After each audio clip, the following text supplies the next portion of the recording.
Que a graça e a paz de nosso Senhor esteja conosco mais uma vez.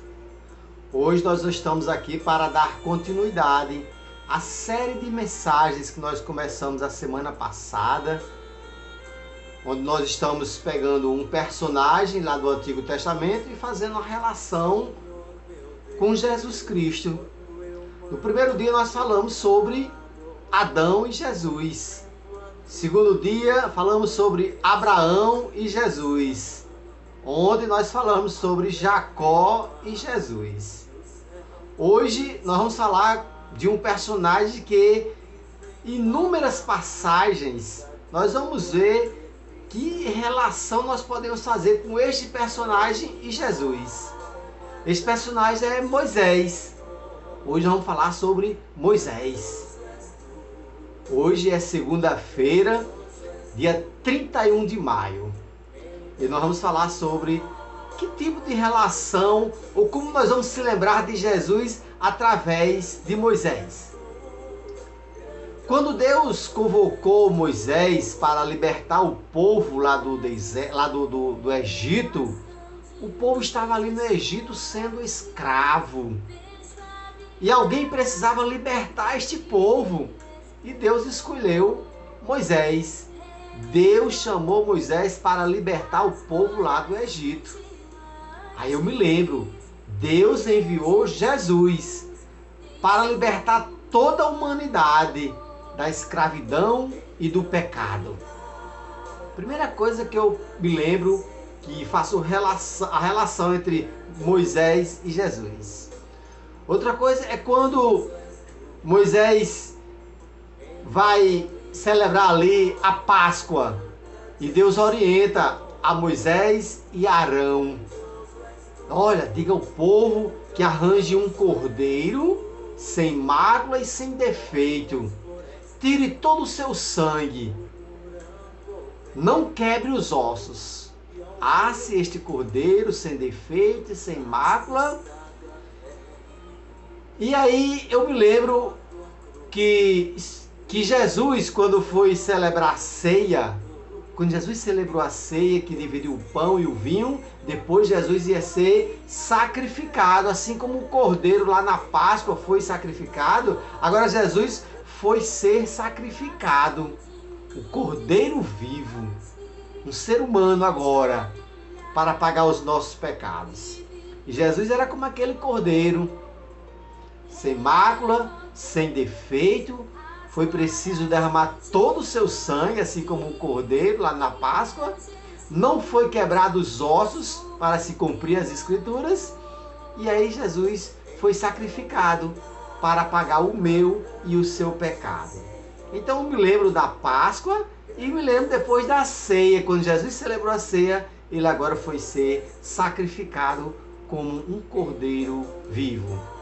Outra passagem que eu me lembro é quando Deus entrega a Moisés os 10 mandamentos para que Moisés orientasse as pessoas a cumprir os 10 mandamentos que Deus tinha escrito ali numa tábua.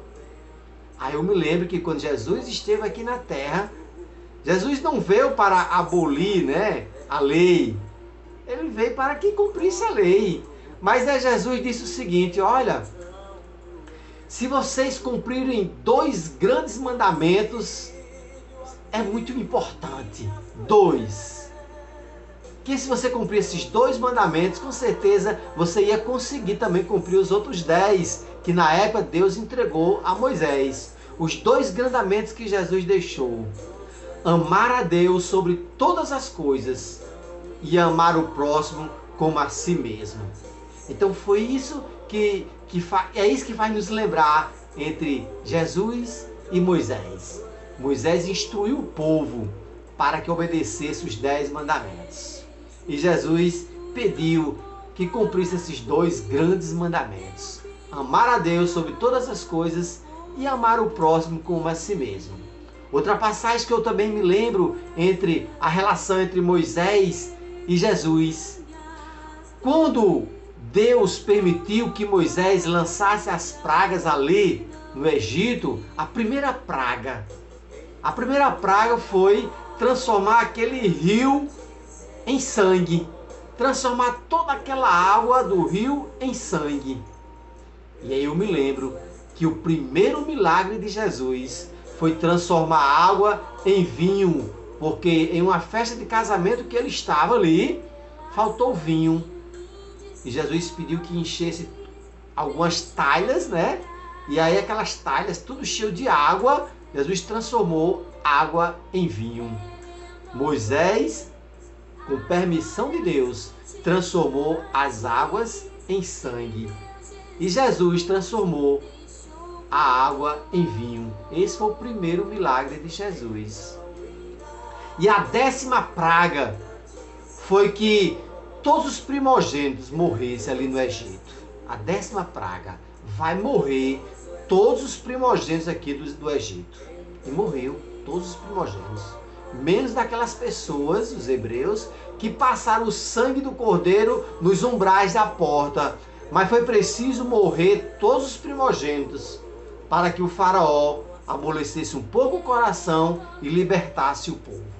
Aí eu me lembro que foi preciso o filho primogênito de Deus morrer lá na cruz do Calvário para pagar os nossos pecados. Foi preciso Jesus morrer, o primogênito de Deus, morrer para pagar o meu e o seu pecado.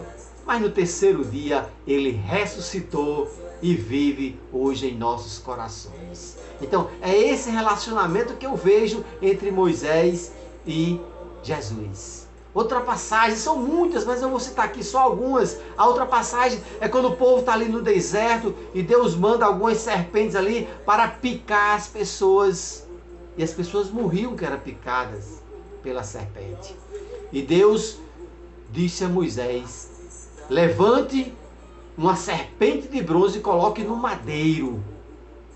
Faça uma serpente de bronze e bote ali no madeiro. E quem olhar para esta serpente de bronze não morrerá.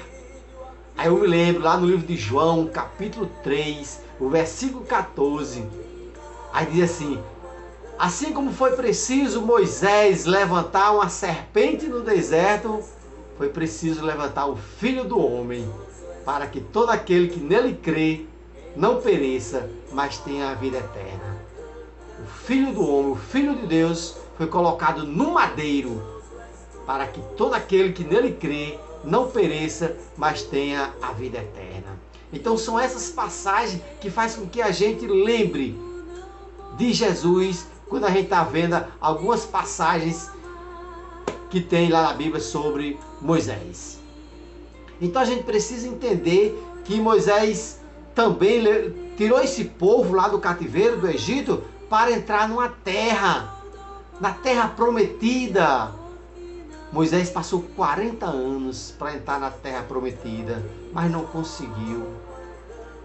Moisés cometeu alguns deslizes com Deus, né? Quebrou as tábuas dos mandamentos, feriu a rocha. Deus disse assim: Moisés, toque na rocha para sair água. E Moisés tocou e nada, e aí começou a bater. Moisés feriu a pedra para sair água. Jesus é a pedra, Jesus é a rocha, e Jesus é a fonte de água viva que nós precisamos. E para encerrar, Moisés não entrou na terra prometida, mas Jesus nos promete uma terra, uma casa celestial. No livro de João, capítulo 14, Jesus diz assim: olha, não se turbe o vosso coração, creia em mim e creia em Deus. Na casa do meu Pai tem muita morada. Eu vou preparar o lugar. E quando eu preparar, eu voltarei. Porque eu quero que onde eu esteja você também. Jesus está ajeitando lá a nossa morada. A nova Jerusalém, o novo céu, onde nós um dia vamos morar com o nosso Pai Celestial. Obrigado, Deus, pela oportunidade de estar transmitindo a Tua palavra para quem está ouvindo. E que Deus nos abençoe, em nome de Jesus. Amanhã nós vamos falar sobre Jonas e Jesus. Como nós podemos se lembrar de Jesus através de Jonas? Amanhã estaremos aqui mais uma vez, se Deus quiser e Ele nos permitir, estaremos aqui. Que Deus nos abençoe. E o povo de Deus diz: amém e amém.